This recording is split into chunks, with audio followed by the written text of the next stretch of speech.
university's creative campus. Perhaps to stand behind the mic and let our Deputy Vice Chancellor introduce the speaker to that. On this cold Liverpool evening, I can't think of something more warming than to come to an inaugural lecture and to do it here in this lovely theatre on our wonderful creative campus, and to be able to celebrate the appointment of our Professor of Music, Professor Stephen Davismoon. So welcome everybody. I'm looking forward to this because it's a mixture of both speaking, playing, performing, and it's starting with a wonderful evening. So welcome. I'm going to invite the Deputy Vice Chancellor, Professor Newport, now to introduce our speaker.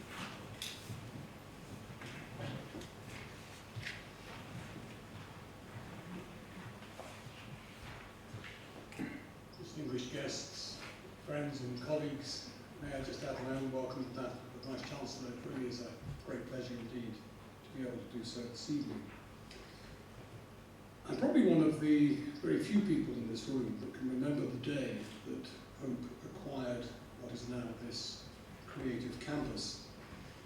It was a brave decision on the part of the previous Vice Chancellor, then Rector Professor Simon Lee, who had a bold vision for what was then pretty much a derelict site. Perhaps you will forgive me if I cast my mind back to a paper that I wrote for Professor Lee, suggesting a new name for the main building here. And in that paper we made a play on some words of Jesus. The stone that the builders rejected has become the head of the corner. Hence, we have the cornerstone. Well, that rejected stone rapidly developed. It was a site that was, as I say, descending into ruin at the time we acquired it. But it has become a thing of great beauty. It's under the leadership of Professor Pile. What was a wasteland has been transformed.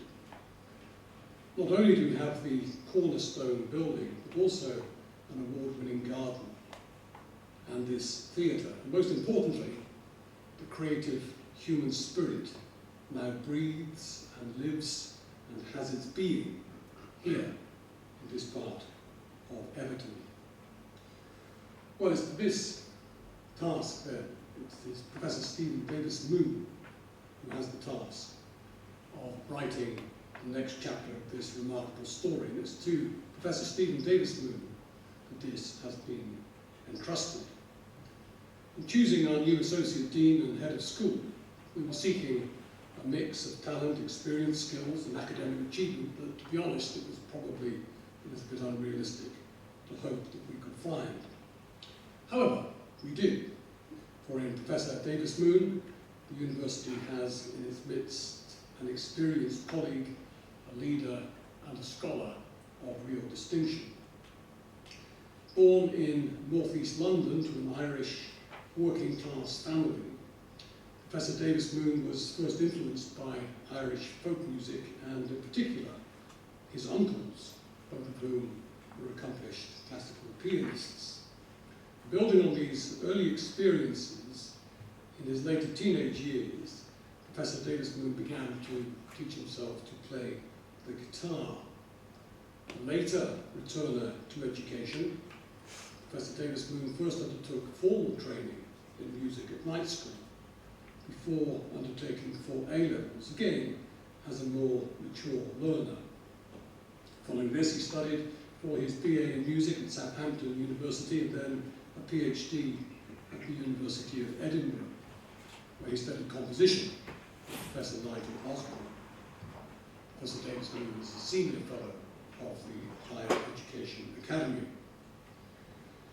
Professor Davismoon has held a number of posts before joining Liverpool Hope University, and these include Professor of Contemporary Composition and Head of Performing Arts at Edge Hill University, Director of the Cultural Campus at the University of Salford, where he was also Professor of Composition and the Director of Music and Performance, Head of Music at the Ian Tomlin Academy of Music at Edinburgh Napier University, and Lecturer at the Royal Conservatoire of Scotland. Stephen has an international profile, as can be seen from his many guest lectures and other academic and professional invitations, which he has been given to present his work in places as far apart as Bologna, Chicago, Paris, Istanbul, Scotland, and Lithuania. He's held composition residences in Canada, Germany, Ukraine, and Switzerland, to name but a few of the many. I started to count Professor Davismoon's list of recent publications so that I could report it to you. However, when I saw that it ran to 4 full pages in what looked like 8-pitch font, I gave up. Suffice it to say, he has very many. He has supervised 14 research students on topics including work related to the contemporary recontextualization of the bagpipes, the renewal of the Salvation Army musical repertoire, and film scores. It is clear then that in Professor Stephen Davismoon we have a distinguished colleague who, to go back to his roots, of which he is rightly proud, emerged from the council estates of North East London and via night school rose to take on the challenge of meeting the very highest academic standards and professional competencies. Like that of the multi-million-pound creative campus over which he now has responsibility, Stephen's story is not one that has followed the traditional script. But he, like this university, has had bold vision, and this has driven him on to unexpected heights. And so it really is a very genuine pleasure for me now to invite Professor Stephen Davismoon to deliver his inaugural professorial lecture to us on the topic In Search of Musical and Sonic Authenticity. Professor Davismoon.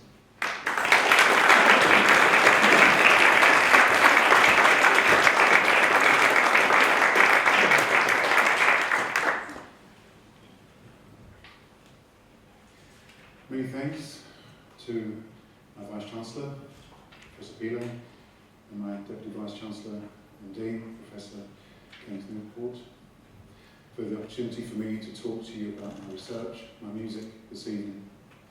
And I'm humbled by the support you've shown my work.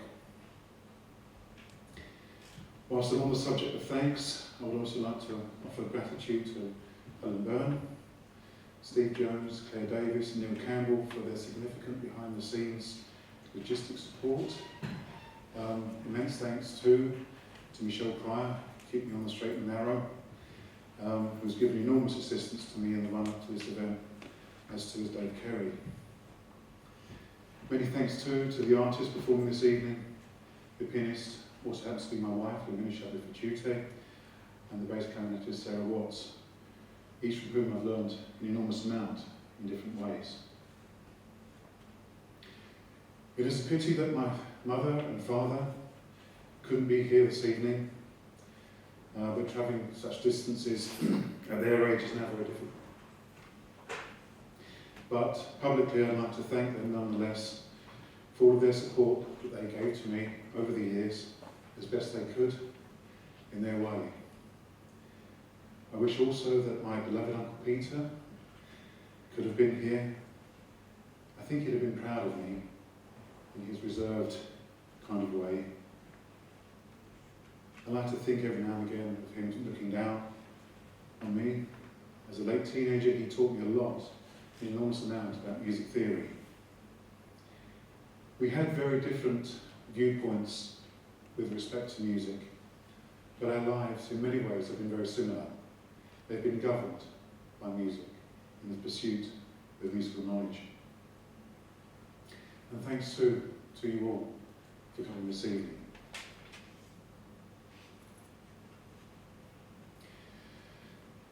So, authenticity then. Firstly, I'm not going to make any wild claims this evening that my work is a perfect example of authenticity, or that mine is the only path to ensure authenticity in one's creative inquiry.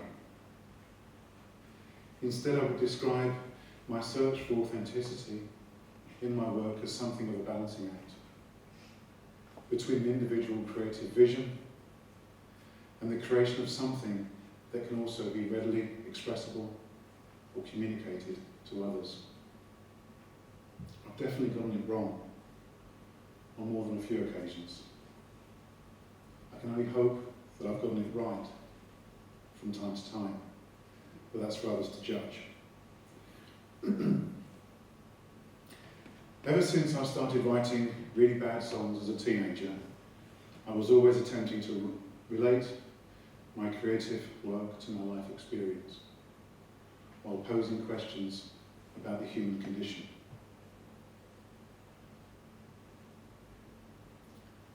Why is it important? Well, authenticity for me is tied up with notions of truth. Truth in the arts, truth of expression, truth of communication, truth of experience, truth of time, truth of place. And I would suggest that without careful thought to any of these aspects in the act of artistic inquiry, one runs the serious risk of not creating a work of art at all, but instead producing something of a decorative, distracting, entertainment, ready-made. Since for me art should challenge and advance the senses, it must be transformative of our cognitive and analytic abilities. In short, it should surprise and beguile us. It must confirm that we are switched on, that we are awake, that we are truly conscious. Now, this is not to suggest that art should only be heavy, dull, serious, bow-faced, deep, etc. Not at all. Lightness, as Italo Calvino so memorably pointed out to us in one of his memos for the next millennium, is an extremely important component in all great works of art. So to come back to my balancing act, I've never wanted to create music or sound art just through the prism of recognisable ready-mades, since this wouldn't surprise anybody.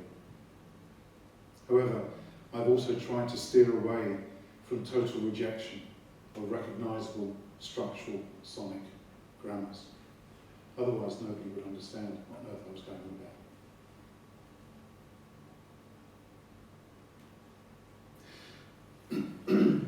For me, authenticity in the creative process is crucial in the securing also of the generation of knowledge and the resulting work of art.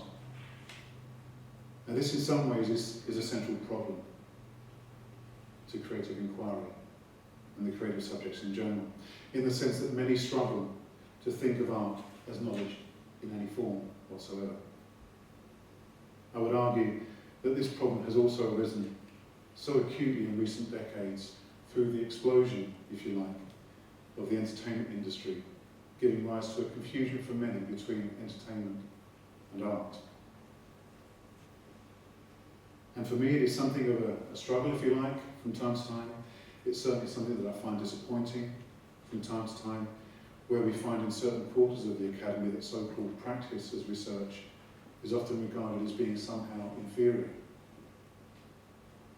or by some it is held with suspicion, even disdain. But how can a piece of music be a work of research? Is a statement that I've heard so many times over the last 30 years. I mean, don't you just make it up as you go along? Is often the qualifying statement that follows that opening question. Here I'd like to say a few supportive words in defence of the business of practice as research that are for me so closely aligned to notions of authenticity. Firstly, the practice tag is redundant. In many ways, the inquiring artist researches in much the same way as an inquiring scientist in their laboratory. That became clear to me when I was sharing offices with Professor Eduardo Miranda, AI professor at the University of Plymouth. Inquiry artists reflect upon, analyse and work towards the extension of current or past practice and technique in service and pursuit of enriched communication. After all, it is only through communication that we become aware of our consciousness. Subtlety of communication as offered by music, as suggested by Professor David Huron at Ohio State University, he says may well have played a significant role in our evolutionary success as a species. After all, we didn't just evolve physiologically, but we continue to evolve psychologically and emotionally too. I'd like, if I may, to add something of an analogy here that may help to illustrate the unnecessary quandary that practice as research in the arts finds itself in some quarters, not in every quarter. But imagine you had to go for a heart operation and you were given two choices. You could either have the operation with an eminent surgeon who had transformed approaches to heart surgery through her or his practice, with accompanying papers to describe the breakthroughs, or you could have that operation with an eminent scholar of the contextual history of heart surgery, but had actually never carried out a heart operation in her or his life. I know what my choice would be. Now, this is not to denigrate in any way the historical and contextual scholar, not at all, but merely to elevate a little the importance of practice in the augmentation of knowledge. And as Professor of Music, whose years of inquiry have been informed through a dialectic relationship with musical texts, whether they're scores or recordings, broadcasts, performances, I regard the act of musical inquiry with profound commitment and seriousness.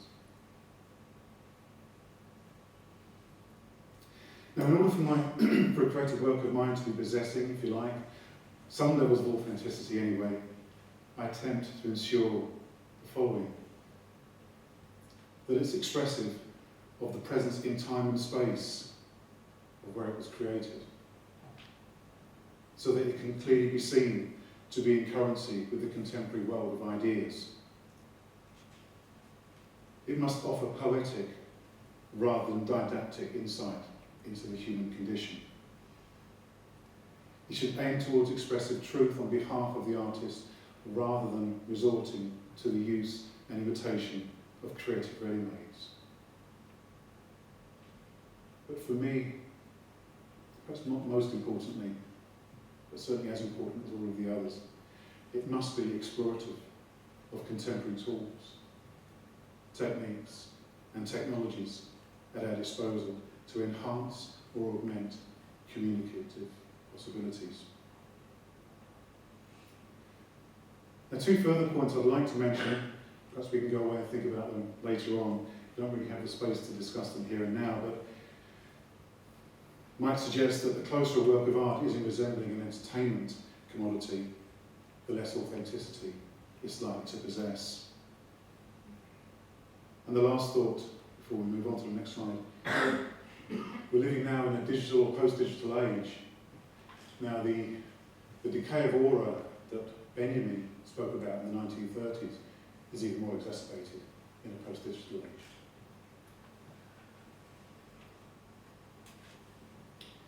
Now, I've spoken in other lectures about the importance of the presence of history in my music and sound art. It has found its way into almost all of my output over the last 30 years. I can't find a more eloquent reason than that posited by Luigi Nono some 60 years ago now. Music will always remain a historical presence, a testimony of humans who consciously face up to the process of history, and who in every moment of that process decide with the full light of their intuition and logical consciousness and act in a way that will open up new possibilities for the new structures that are so vitally needed. Now, I can't find a more eloquent reason than that. It seems to me that it's as pertinent now as it was in 1959, perhaps more so.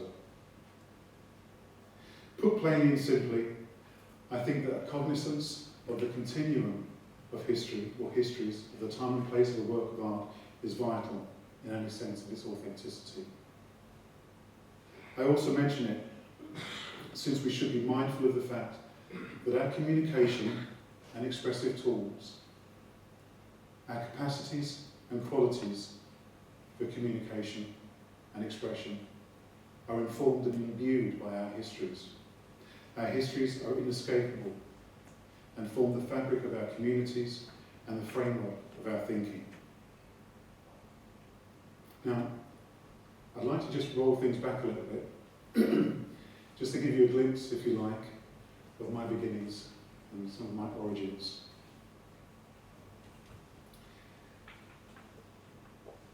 "1969 provides me with my earliest musical memories, and they are attached to these two songs. In the Ghetto by Elvis Presley and Instant Calm by John Lennon, each of which, in their own way, relate to truth, conscience and social justice. I didn't know that when I was 4 years old, but I was drawn to the orange label of the Elvis Presley record and the lovely apple on the John Lennon label, which also said, "Play loud."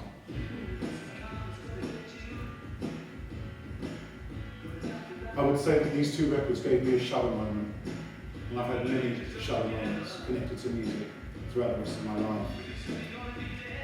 I grew up in a proud working class family of North East London and Irish extraction. My mother then was mad about Elvis Presley. I guess many young women of her generation were.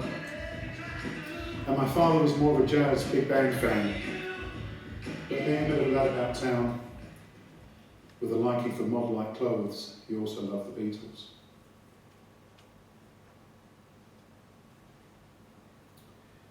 So as I've already said, my father was a big band, jazz fan, not a specialist, but while he was serving his national service, he saw Count Basie amongst countless other big band leaders. My mum, though, thought that kind of music was a bit boring, a bit old-fashioned, a bit dull. But both my mother and father loved Nat King Cole and loved Louis Armstrong. Who couldn't? I have many, many happy memories of sitting with my mother and father when I was about 4 or 5 years old, listening to Nat King Cole and Louis Armstrong. I can still see the album covers as I think about it now. And I'm pretty sure that Louis Armstrong is the first musician I ever saw perform on TV. I was probably 4, I think, at the time.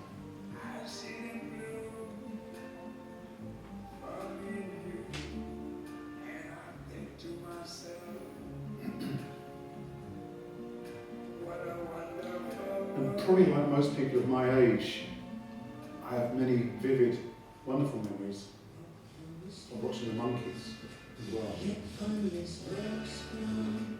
The clothes were lovely, the colours were lovely, the humour was great, and I love the music too. And I have great memories of sitting with my mum and my grandmother and some of my enormously extended Irish family watching them. My father was a market trader, so it really was a bit like Del Boy's front room sometimes. I knew the sound perfectly of his van.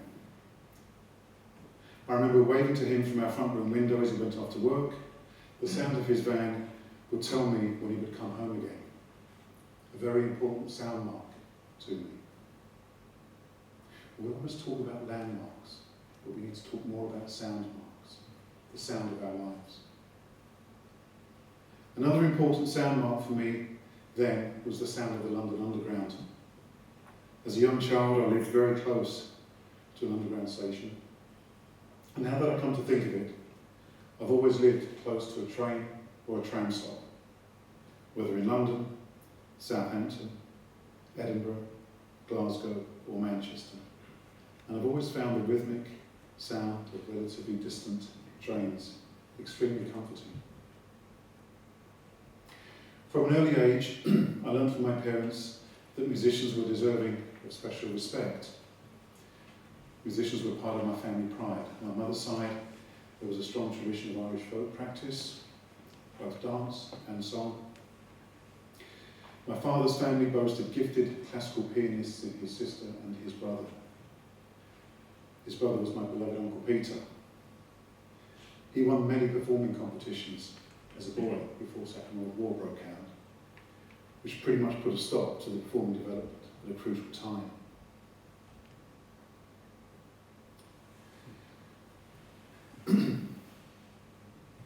My musical memories during my primary school years are quite strong in the beginning, but they fade out towards the end. I remember my Year 2 teacher, Miss Boyer, she would sing to us folk songs. It was the early 1970s, right? So from her native New Zealand, and I was totally captivated.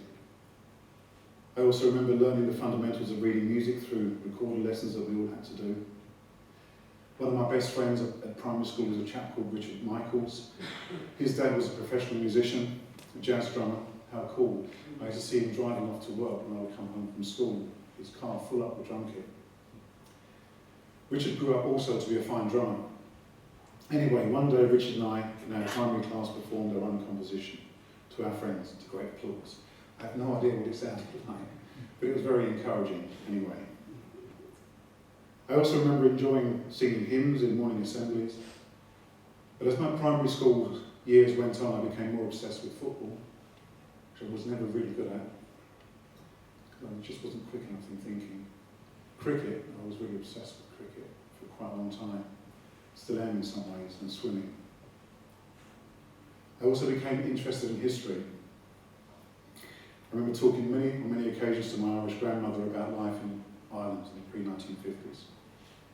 And my English grandfather, he didn't talk very much often, but when I could get some stories out from him about his experiences of London during the Second World War, that was very interesting. His street was bombed by a V1.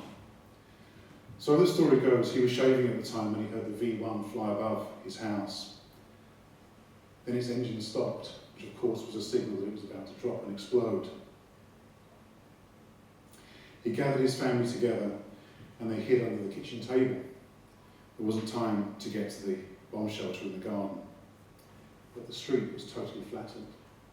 But luckily, my grandfather's family was saved. But straight after that, he had his 2 younger children evacuated to Scotland. I grew up in a council estate near North East London.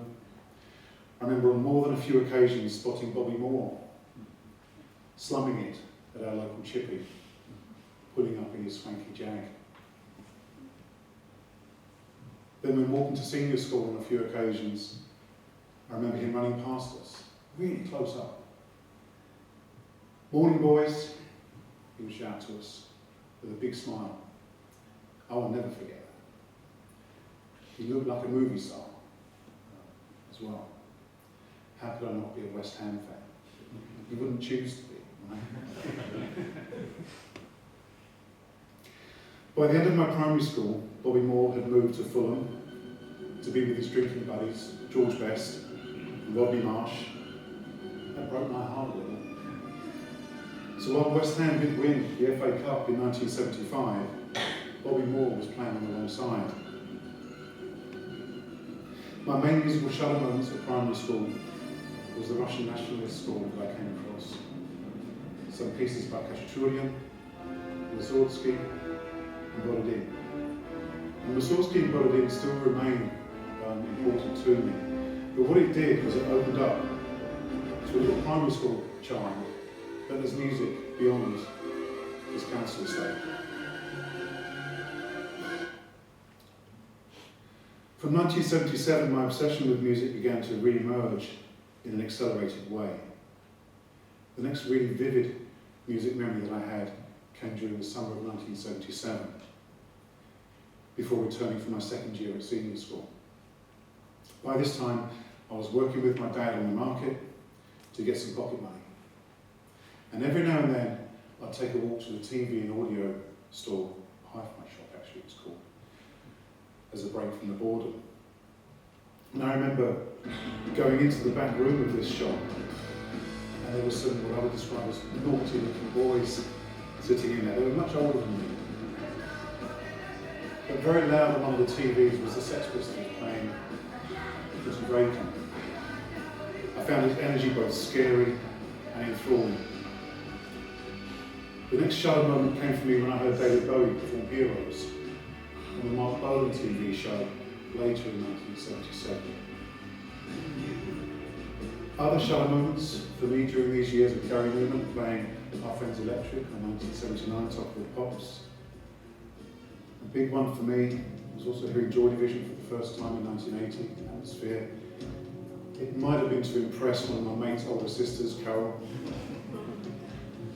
But I also remember queuing up to buy the latest single from The Jam, Going Underground, in 1980. By this time I'd been a fan of theirs for at least 2 years, and I learnt an enormous amount from The Jam. That's a Keenan Paul Brothers more recent stuff, but I learnt an enormous amount from The Jam and from The Clash. I remember also queuing up and buying Everything's Gone Green by New Order. I like Everything's Gone Green, but I fell in love with Procession, The Other Side.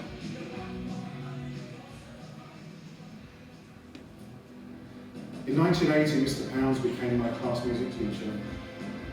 He's sorry he couldn't be here tonight. He tried to be here, but couldn't make it. Now, he used to come to school sometimes on his scooter.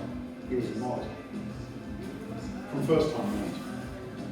So, he loved the Kinks, he loved the Small Faces, he loved Tanner Motown and Northern Soul, but he also loved Shostakovich and Wagner. I just couldn't, come to terms with that. Somebody who was passionate about popular music could also be equally as passionate about classical music. He began coaching my songwriting, which were pretty awful examples of post-punk electronic pieces. But most importantly, he started introducing me to classical guitar and teaching me classical guitar. And from that point on, a whole new world opened up for me. And perhaps at last, I'll be able to impress my beloved Uncle Peter. But from that time, the lute music of Bach, until now, the lute music of Bach, the Vihuela music by Gaspar South, and the lute music of John Dowland still remain very, very close to my heart. But unfortunately for my school career, Mr. Pounds came a bit too late. And I left school just with 1 O-level. However, that said, it was a very formative time for me as a musician. I started playing in lots of bands from about the age of 14, and by the age of 17, I was making a bit of a living at it by playing keyboards for a moderately successful mod revival band. The name remains a secret. This experience gave me many insights: the business of pop group songwriting, the fun and stresses that go with live shows and tours, but also then I began to want to explore yet more musical fields.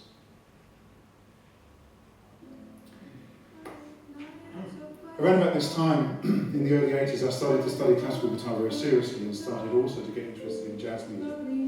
Now, that happened really through Brazilian jazz music first off, because there's quite a close connection between classical guitar technique and bossa nova guitar technique.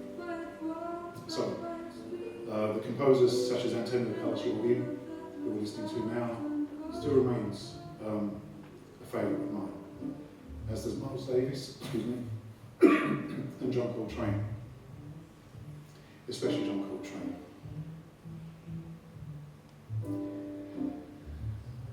Now, in 1984, I saw a London news report on TV about a jazz course at Goldsmiths College. I phoned up. We didn't have mobile phones then. It was a big thing, you had to kind of go like that. Anyway, I phoned up, and I got an audition, and to my amazement then and now, I was offered a place. I suppose though I could play something of a reasonably good bossa nova by that time. Most importantly though, I think, was that it whetted my appetite for study. I got to know some of the other students in my class who were much older, much more experienced, most of whom were semi-professional, if not professional musicians already. But they were always very encouraging of me. I went to see the Pat Metheny Band, or group rather, on their first circle tour that year. My mind was truly blown by the level of musicianship. Seeing it close up was extraordinary. That's what we're listening to now. Now the groups that I was playing at this time were a blend of electro, jazz, fusion.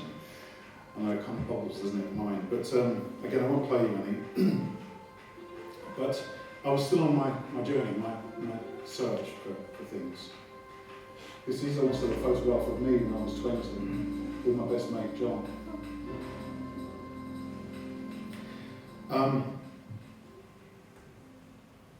I decided after this night school business with the jazz course that I wanted to go to university properly and study.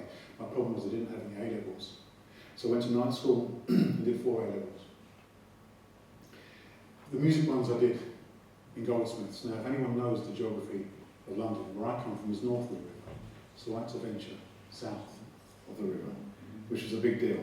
But it was worth it, because when I got there, I got to discover the music of Debussy, Bartók, Boulez and Varese, who gave me my next and probably my most profound musical shadow moments.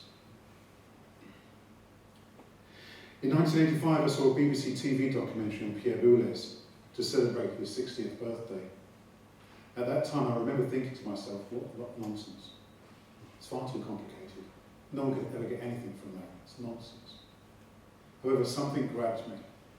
Something about him, his conviction, the sound world that his music unleashes, even if I didn't want to admit it.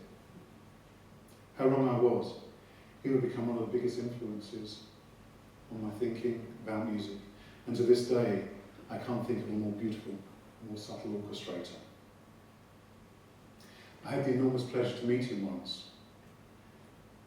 He was an amazing man in every way, and incredibly generous to my students as well, humorous, and genuinely interested in what they were doing. Now, while I was studying my areas at that night school, as I say, I came across the music of Varese. This is ionization, which is generally influenced by Latin American percussion music that he was listening to at the time. Bartók's 4-string quartet, Boulez Le Matos en Maître, and Debussy's Prélude à la Première d'Enfant, and of course Stravinsky's Symphony of Psalms. These pieces of music and their creators still give me shallow memories to this day.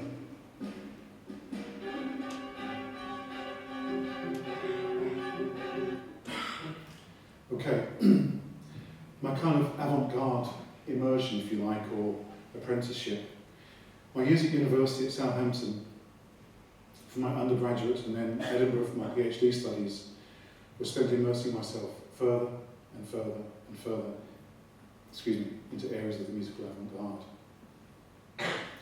Now this wasn't so that I could prove I could be more wacky or cleverer than anybody else. It was to get to the root of what music is, what music can be, how music touches our thought, our communication, our perception. During this time I became something of an authority, if I may say so, of the music of the Italian avant-garde, Bruna Maderna, Berio, Nono, sorry I should give their full names, Bruna Maderna, Luciano Berio, Luigi Nono, and Massimo Castiglione. I don't know if Anna Laura or Silvia was sitting in the audience, but I hope I said them okay. Yes. I did. The music of Avantgarde Immersion, also Yanis Xenakis and Pierre Boulez. My interest in electronic music, which was first charged, as you may remember, I just mentioned David Bowie, and Jean-Michel Jarre as well. My mum used to like him too. She called it space music. and Gary Newman. But my studies in electronic music took new depths, really, by way of computer sound synthesis. So the kind of top right there is a C-sound patch. It looks really old-fashioned now. Also interested in live sound transformation through programs such as Max MSP. And my interest in musical grammars took a direction by way of a host of other programs. Firstly my own, Basic, but C, and more latterly Open Music, PWGL, and Opus Modus. All of those last 3 programming environments are Lisp linked. As Kenneth very kindly pointed out, I was awarded a number of composition residencies in electronic music studios in many places, many very nice places, and I met some so many incredible people. At Temporiale in Florence, excuse me, the Experimental Studio in Freiburg in Germany. So Temporiale was founded by Luciano Berio.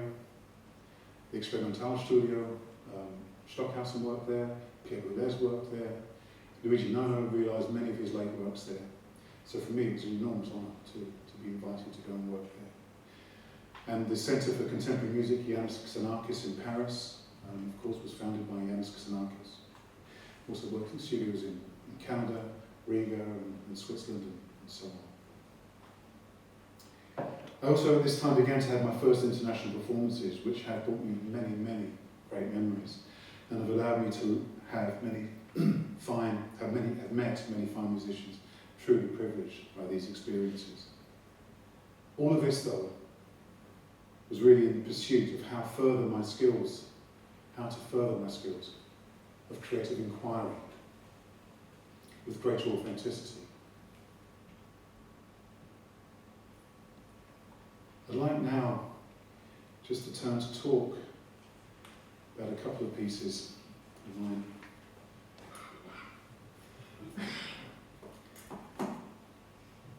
This one is a locally based piece. I call it a palimpsestic sonic work of remembrance.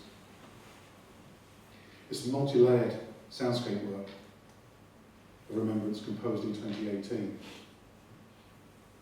for the Armistice 100 event that I curated and produced in collaboration with Museum of Liverpool colleagues. All of the sounds within this piece were captured and recorded by myself on specific World War I locations or in controlled locations in the case of my recording weaponry.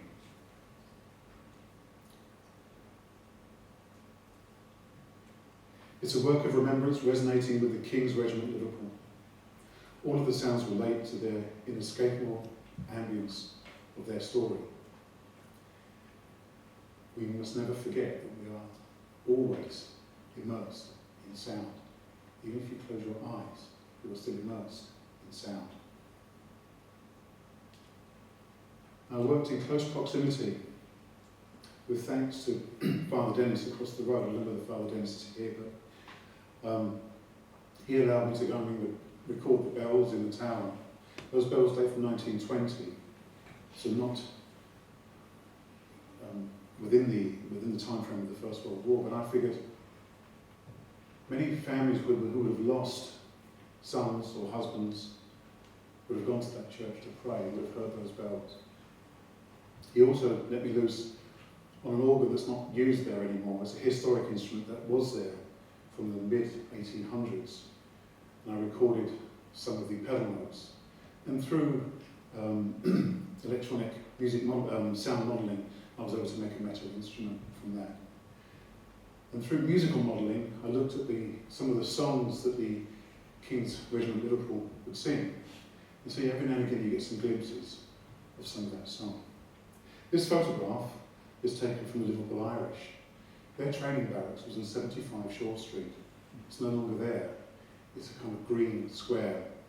But to start the piece, I recorded some birds from Ripton Park, then the bells from SFX, the organ from SFX.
I'd like to talk to you a couple of moments about this piece.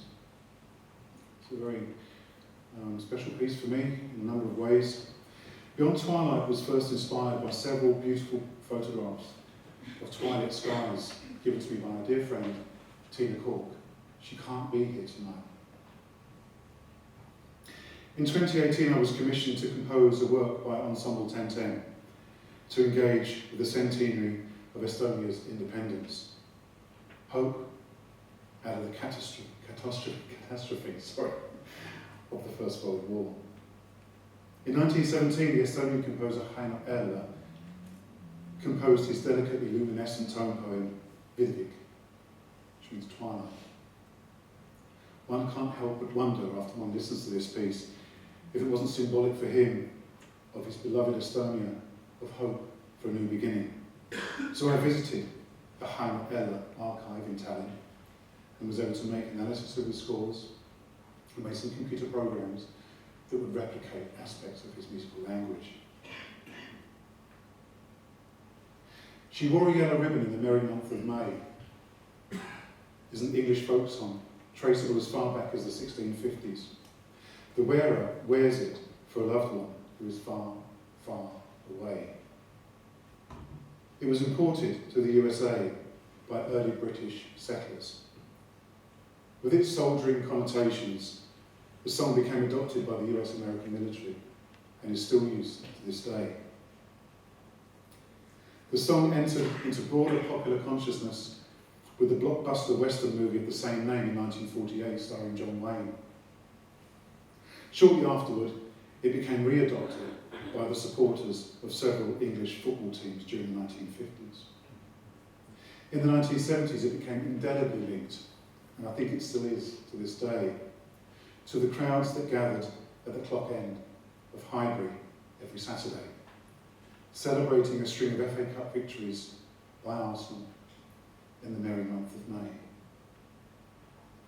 The piece is at times enveloped by the sound of the sea, the Baltic Sea. Again, I recorded the Baltic Sea from a number of different locations. The Baltic Sea was very important to Heino Eller.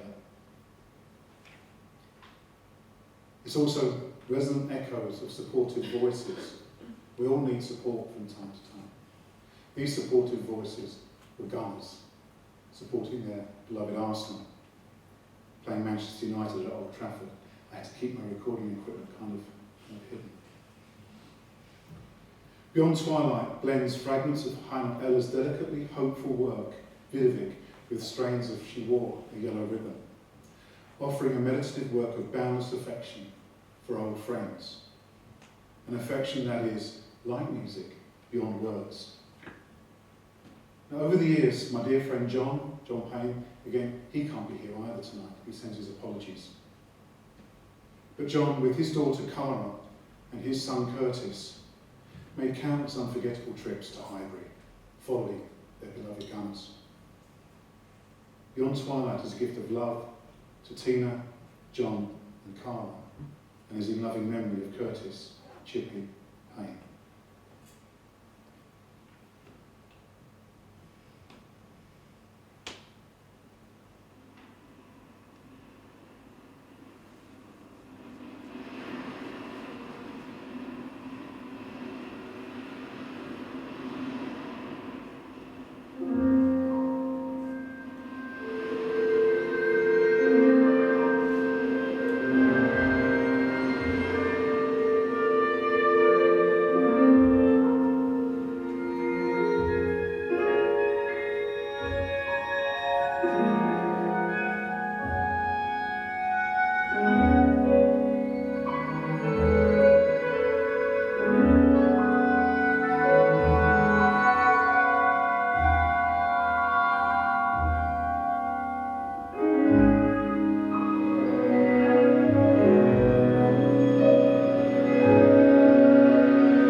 I'd like to say a little bit about tonight before our two performers join us on the stage. Sarah Watts, extraordinary bass clarinetist, invited me to write a piece for her in 2011.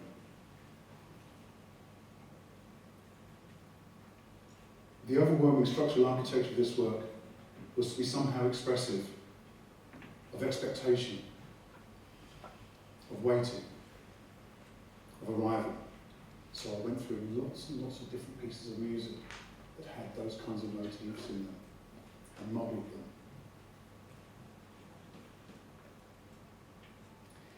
The time and place of this work, it was composed during the late winter and early spring of 2011 to 2012 while awaiting the birth of our son, Lance. So at first, it's a cold, damp Manchester that I'm listening to while I'm composing it. Gradually coming to life harmonically, it is structured around a partial plain chant, but at the same time explores the unusual multiphonics of Sarah Lott's playing and performance research. Somehow their fragility fitted the poetic of the work somehow. It also engages from the point of view of the piano part with scores that I was looking at from Sciarrino, Berio, Non, and Aldo Clementi. In terms of a presence of history in this work, it recalls musical forms of the past too, whether nocturnal forms, lullabies even, or plain chant. Please welcome Marina Shepard-Tutley and Sarah Watts. Thank you very much.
Hello, my name's Guy Cuthbertson, for those of you who don't know who I am. I'm the head of the School of Humanities, so I'm a colleague of Steve's from many committee meetings. And I have the honour of briefly responding to that wonderful lecture. So, Professor Davismoon, or Steve, thank you for your excellent lecture, In Search of Musical and Sonic Authenticity. And thank you too to Sarah and Rowena. Your lecture, Steve, showed us your musical life and career, how music shaped and inspired you, and how you created music that is much admired, quite rightly so. You spoke of how art can aim toward expressive truth on behalf of the artist. Unlike my own field, which is literature, music can of course communicate that truth without a need for language or interpretation, creating the most authentic connection between the composer and the listener. Or as you said, we learn through our senses. But you have also worked with literature yourself. Your composition called God's Own Court in No Man's Land, for instance, which is an oral memorial, a contemporary oratorio for the fallen of the Battle of the Somme, used the poetry of Winifred Letts, who was born in Salford and worked as a nurse in Manchester during the First World War. I hope that the School of Humanities will be able to have opportunities to collaborate with your own school, and in particular with music. Music has long been at the heart of Liverpool Hope. The music department and now the School of Creative and Performing Arts have provided research excellence and excellence in teaching and learning, while also contributing to the whole life of the university. This building, in its short life, has seen and heard many wonderful musical experiences, and you have, Steve, given us another one this evening, along with Sarah and Marina. The Creative Campus has had long and fruitful partnerships with the city's music, and it is home to the European Opera Centre. And even before this campus existed, it was home in the early 19th century to Mr. Renshaw and Sons Musical Academy. The building still stands. And there was the musical life of the school and church of St. Francis Xavier, of course, the church you referred to, and which we actually heard in Territorial Driftings from the Brow. So I think given your sense of the presence of history, I'm going to touch slightly on the presence of history in this place itself. So one notable composer actually is supposedly associated with this site is Charlie Chaplin, who composed the music for his films and conducted the orchestra for the recordings in his films. And in 1900, as a 10-year-old performer, enrolled at St. Francis Xavier Elementary School and stayed on Salisbury Street while touring with a troupe of clock dancers, the 8 Lancashire Lads. And in 1880, the poet Gerard Manley Hopkins, a priest at St. Francis Xavier, began composing music at this place. Authenticity is a fundamental characteristic and principle of Hopkins's work, and indeed he's in his own way an avant-garde creator. Music for him was the expression of the soul, and he sought music that had, like his poetry, the naturalness and authenticity of speech. He found it difficult to write poetry in Liverpool, but was inspired to write music. He wrote in Liverpool in April 1881 that every impulse and spring of art seems to have died in me, except for music, and that I pursue under almost an impossibility of getting on. Nevertheless, I still put down my pieces, for the airs seem worth it. And in general, I have become very musical of late.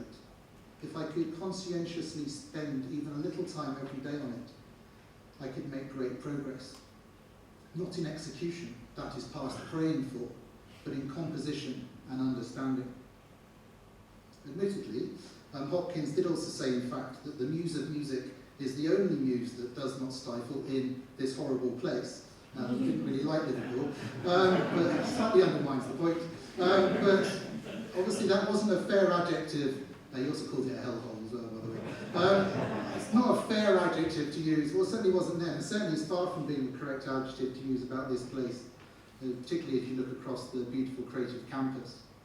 And Steve, I know, having spoken to you before, that you take great delight in the gardens and the buildings of this campus, and they themselves are a kind of inspiration to you as you walk into work every day. So just to come to the end there. Today, Steve, you've shown us the contribution that you will make to Hope and what you've already brought to Hope over the last year.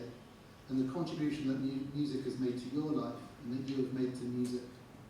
So I thank you again for your lecture, and we all congratulate you.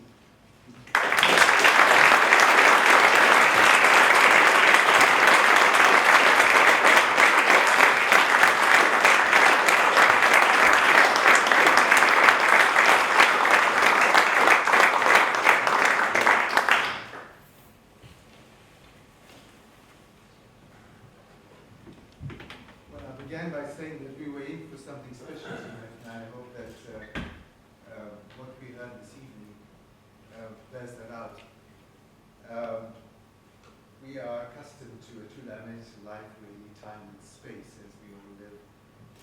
And as we get into new explorations of speed, what becomes very clear, having just been to the CERN laboratory in Switzerland, is the importance of a third-dimensional light. But our speaker this evening, our professor of music, has reminded us about the fourth dimension, which is sound. We are reminded by what you say, Steve, about landmarks being replaced by sound marks.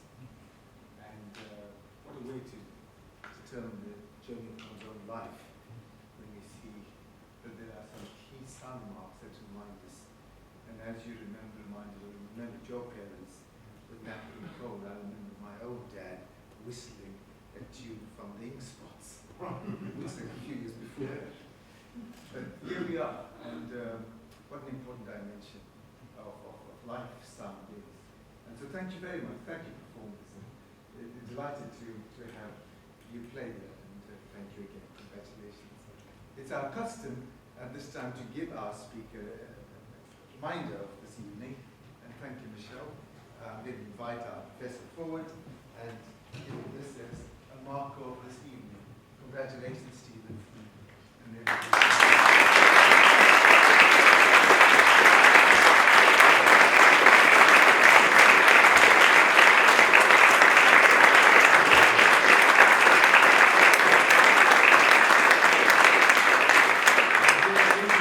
Stephen and if your wife would like to join in, to make their way to the back of the hall.